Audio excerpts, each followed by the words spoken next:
morning students. ഇന്നത്തെ നമ്മുടെ topic force between two infinitely long current carrying conductors ആണ്. Okay, അപ്പം ഡയഗ്രാമിൽ ഞാൻ കാണിച്ചിരിക്കുന്നത് ഒരു infinitely long conductor X which is carrying A current I1, വേറൊരു infinitely long conductor Y which is carrying A current I2. ഇത് രണ്ടും R എന്നൊരു സെപ്പറേഷനിലാണ് നിൽക്കുന്നത്. I1ഉം I2ഉം ഒരേ ഡയറക്ഷനിലാണ്. പിന്നെ ഇവിടെ ഡോട്ടഡ് ലൈൻസ് കാണിച്ചിരിക്കുന്നത് ഇത് ഇൻഫിനിറ്റ്ലി ലോങ് ആണെന്ന് കാണിക്കാനാണ്. ലെങ്ത് നമുക്കറിയില്ല, it is infinitely long. Okay, അപ്പോൾ ഇതിൽ ഈ ഡെറിവേഷൻ ഇതിൻ്റെ ഇടയിൽ ഫോഴ്സ് ഉണ്ടാവുമോ, അത് എങ്ങനെയായിരിക്കും എന്നൊക്കെയാണ് നമ്മൾ ഇതിൽ ഡിറൈവ് ചെയ്യാൻ പോകുന്നത്. അപ്പോൾ അത് കണ്ടുപിടിക്കണമെങ്കിൽ നമ്മൾ ഇതിൻ്റെ മുന്നേ പഠിച്ച കാര്യങ്ങൾ കുറച്ചൊന്ന് യൂസ് ചെയ്യേണ്ടി വരും. ഫസ്റ്റ് ഓഫ് ഓൾ നമ്മൾ ആദ്യം പഠിച്ചിട്ടുണ്ട് a conductor which carries a current produces a magnetic field around it. So X which is carrying a current I1 will produce a magnetic field around it. Similarly Y which is carrying a current I2 will also produce a magnetic field around it. Okay, അപ്പോൾ തൽക്കാലം നമുക്ക് Y ന്ന് start ചെയ്യാം. Okay, X തൽക്കാലം അവിടെ ഉണ്ട്, അതിൻ്റെ കാര്യങ്ങൾ നോക്കണ്ട. Y നെ നോക്കാം. വൈയിലേക്ക് കൂടി I2 കറണ്ട് ഫ്ലോ ചെയ്യുന്നുണ്ട്. അപ്പം ഇതിൻ്റെ ചുറ്റും മാഗ്നറ്റിക് ഫീൽഡ് ഉണ്ടാവും.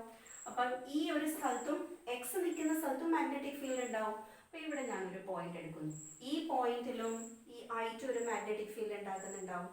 അതിന് ഞാൻ BX എന്ന് പേര് കൊടുക്കുന്നു. കാരണം BX-ലാണ് നിൽക്കുന്നത്. സോ അതാ മാഗ്നറ്റിക് ഫീൽഡിന് BX എന്ന് പേര് കൊടുത്തു. ഈ BX-ന്റെ വാല്യൂ എത്രയായിരിക്കും? നമ്മൾ ആംപിയേഴ്സ് സർക്യൂട്ടൽ തിയറം പ്രകാരം പഠിച്ചിട്ടുണ്ട്.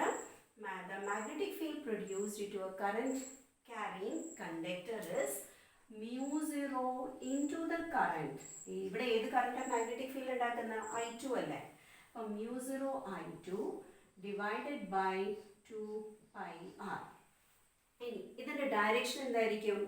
Direction will be outwards. കാരണം we are making use direction കാണാൻ നമ്മൾ യൂസ് ചെയ്യുന്നത് റൈറ്റ് ഹാൻഡ് തമ്പ് റൂളാണ്. അപ്പോൾ റൈറ്റ് ഹാൻഡ് തമ്പ് റൂൾ പ്രകാരം ഇവിടെ I2 കറണ്ട്, ഇതാണ് നമ്മൾ കറണ്ട് ക്യാരിങ് കണ്ടക്ടർ. I2 ഇങ്ങനെ പോകുന്നു. ഈ പോയിന്റിൽ ഇപ്പുറത്താണ് നമ്മളെ പോയിന്റ് ഉള്ളത്.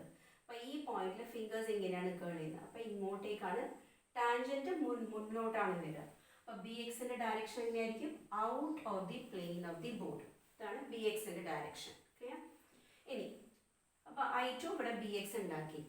Now look at this X. X is a conductor carrying current which is in a magnetic field BX. So X will experience a force. കുറച്ച് മുന്നേ പഠിച്ചു, നമ്മൾ ക്ലാസ്സിൽ പഠിച്ചിരുന്നു. ഒരു കണ്ടക്ടർ ക്യാരിങ് കറന്റ് ഒരു മാഗ്നറ്റിക് ഫീൽഡ് നിൽക്കുകയാണെങ്കിൽ it will experience a force അല്ലേ? ആ ഫോഴ്സിന്റെ വാല്യൂ എത്രയായിരുന്നു? F equal to I L B sin theta അല്ലേ? ഇനി L നമ്മൾ ഇങ്ങോട്ടേക്ക് എടുക്കുകയാണെങ്കിൽ we write F by L equal to I B sin theta. F by L എന്ന് വെച്ചാൽ എന്താ? Force per unit length. അപ്പോൾ നമുക്ക് ഈ കേസിൽ വെറും ഫോഴ്സ് എന്ന് പറയാതെ ഫോഴ്സ് പെർ യൂണിറ്റ് ലെങ്ത് എന്ന് പറയാം. കാരണം വെറും ഫോഴ്സ് എന്ന് പറയുകയാണെങ്കിൽ നമ്മൾ എല്ലിനൊരു വാല്യൂടെ കൊടുക്കേണ്ടി വരും. ഇവിടെ എല്ലിന് വാല്യൂ കൊടുക്കാൻ നമുക്കറിയില്ല, ഇത് ഇൻഫിനിറ്റ്ലി ലോങ് ആണ്. അതുകൊണ്ട് അത് ഒഴിവാക്കാൻ വേണ്ടിയിട്ടാണ് ഫോഴ്സ് പെർ യൂണിറ്റ് ലെങ്ത് എടുക്കുന്നത്. So here the force divided by length. Let us write it as X-ൽ വരുന്നതായതുകൊണ്ട് Fx by length എന്ന് കൊടുക്കാം. Force divided by length എന്തായിരിക്കും? Fx by length which is equal to I. ഏത് കറണ്ടാണ് ഇതിലേക്ക് കൂടി flow ചെയ്യുന്നത്? I1 ആണ്. അപ്പോൾ അതിൻ്റെ സ്ഥാനത്ത് എന്താ കൊടുക്കുക? I1. പിന്നെ B. ആരാണ് ഇവിടെ മാഗ്നറ്റിക് ഫീൽഡ് ഉണ്ടാക്കിയത്? BX അല്ലേ? അപ്പം ബിൻ്റെ സ്ഥാനത്ത് BX. And sine theta. Theta എന്ന് പറയുന്നത് the angle between I and B. ഇത് I ആണ്, ഇത് BX ആണ്. What is the angle? It is 90. So sine 91 ആണ്. So we write this as I1.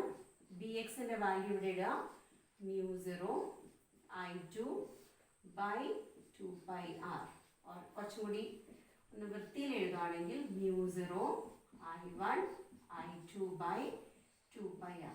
This is the force per unit length experienced by X.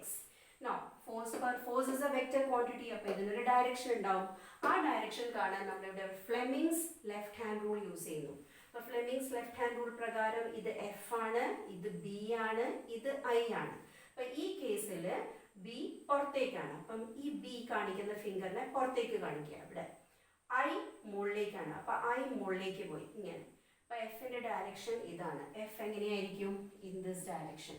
This is F X divided by length.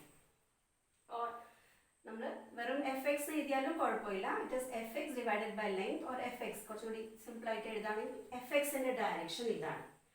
ഇനി അടുത്ത case എടുക്കാം. നമ്മൾ നേരത്തെ പറഞ്ഞത് Y എന്നൊരു current, Y എന്നൊരു conductor ഇവിടെ ഉണ്ടാക്കുന്ന മാഗ്നറ്റിക് ഫീൽഡാണ്. ഇനി നേരെ തിരിച്ചെടുക്കുക. എക്സ് എന്നൊരു കണ്ടക്ടറിലേക്ക് കൂടി I1 കറണ്ട് ഫ്ലോ ചെയ്യുന്നുണ്ട്. അപ്പം നാച്ചുറലി ഇതിൻ്റെ ചുറ്റും ഒരു മാഗ്നറ്റിക് ഫീൽഡ് ഉണ്ടാക്കും. ഈ പോയിന്റിലും ഒരു മാഗ്നറ്റിക് ഫീൽഡ് ഉണ്ടാവുന്നുണ്ട്. അതിന് ബി വൈ എന്ന് പേര് കൊടുക്കാം. ബി വൈൻ്റെ വാല്യൂ എന്തായിരിക്കും? From ampere circuital theorem B Y will be equal to what? mu0 I1 by 2πr. അതിൻ്റെ ഡയറക്ഷൻ എങ്ങനെയായിരിക്കും? From right hand thumb rule നമ്മൾ എക്സ് എടുത്തു. എക്സിലേക്ക് കൂടി I1 കറണ്ട് പോവാണ്. ഈ പോയിന്റ് ഇവിടെയാണുള്ളത്. ഇവിടെ ഫിംഗേഴ്സ് ഇങ്ങനെയാണ് കേൾ ചെയ്യുന്നത്. അപ്പം ഡയറക്ഷൻ ഉള്ളിലേക്കാണ് വരിക. അപ്പം ബി വൈൻ്റെ ഡയറക്ഷൻ ഉള്ളിലേക്ക്. ഓക്കെ. ഇനി വൈ എന്നൊരു കണ്ടക്ടർ ബി വൈയിൽ നിൽക്കുന്നു. അപ്പം naturally it will experience a force.